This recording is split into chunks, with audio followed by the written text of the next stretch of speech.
Boeing and its former CEO have agreed to pay some hefty fines to settle civil charges that it misled investors about its 737 MAX plane. Magda Gabrisalasa is standing by in our Washington bureau with all the details on this huge settlement, but a dreadful situation surrounding it. So, Magda, lay out what's in it.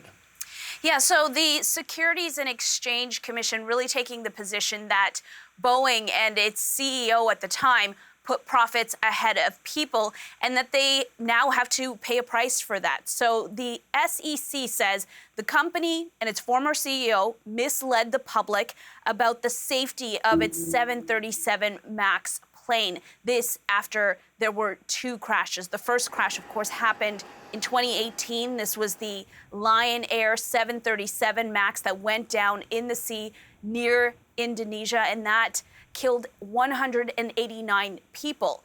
Well, shortly after that, the SEC says Boeing's CEO released a statement pointing the finger at pilot error, but leaving out that there were safety concerns about the automated flight control system, and instead reassuring the public that the plane was safe to fly.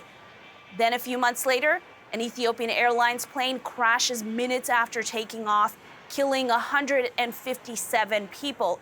And again, the SEC says that Boeing and the CEO misled the public, saying that there were no slips or gaps in the certification process of the flight control system, knowing that wasn't true. So now Boeing will have to pay $200 million to settle this.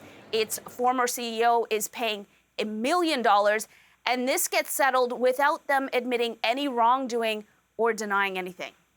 And Magda, this isn't the only legal challenge that Boeing has faced. Significant financial losses as well in the mix. Let's talk about how this latest settlement might affect the company.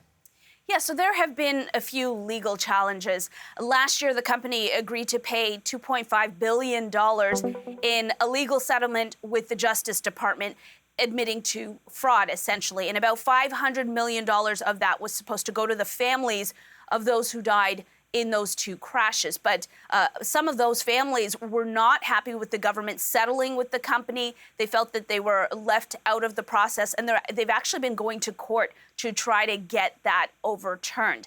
Then there was a lawsuit that was brought by shareholders against the directors of the company, and that was settled last year with the directors agreeing to pay $237 million around that. So with this latest $200 million settlement, it really doesn't compare to the billions of dollars that the company lost when the 737s were grounded for 2 years. But still, it's another decision, another settlement here. So now, since the crashes have happened and all these investigations, the company says it has made drastic changes to safety concerns and oversight to ensure that something like this doesn't happen again.